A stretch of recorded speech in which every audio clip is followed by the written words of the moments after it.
একেদিন দুই এদিন কোনোবা লুকাই আছে কিন্তু লুকাই ক'ত যাব দুদিন পিছত সারেন্ডারও কৰিব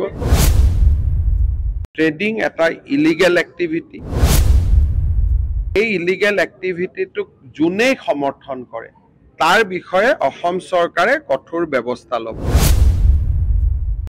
অসমৰ দুখীয়া দৰিদ্ৰ মানুহৰ টকা পইচা লুণ্ঠন কৰিবলৈ আমি কাকো সুযোগ নিদিও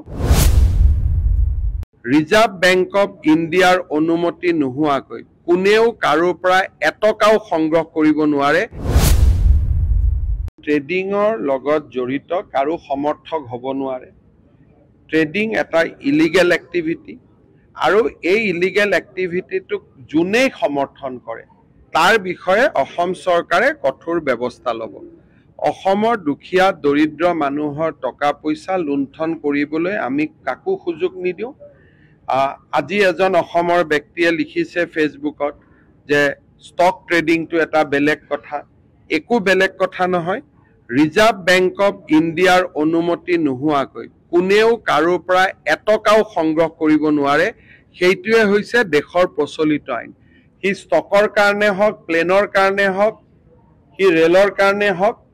কোনো ক্ষেত্ৰতে কোনো মানুহৰ পৰা ৰিজাৰ্ভ বেংকৰ অনুমতি নোহোৱাকৈ এটকাও সংগ্ৰহ কৰিব নোৱাৰে গতিকে তেওঁৰ উদ্দেশ্য যিয়ে নহক সাধাৰণ মানুহৰ পৰা ৰিজাৰ্ভ বেংকৰ লাইসেন্স নোহোৱাকৈ টকা ল'ব নোৱাৰে টকা লোৱাটো ভুল আৰু এই টকা লোৱাত যিসকলে অনুপ্ৰেৰণা দেখুৱায় তেওঁলোকো ভুল চৰকাৰে দুখীয়া দৰিদ্ৰ আৰু সাধাৰণ মানুহক ৰক্ষণাবেক্ষণ দিবলৈ সকলো ধৰণৰ প্ৰচেষ্টা ল'ব কোনেও কাকো জ্বলাই দিব নোৱাৰে এখন অসম কলেই নহব এখন অসম বেলেগ অসম ইয়াতে কোনেও কাকো জ্বলাই দিব নোৱাৰে এইবোৰ পুৰণা কথা আছিল আজিৰ দিনত এইবোৰ সম্ভৱ নহয় আৰু সকলোৱে জানে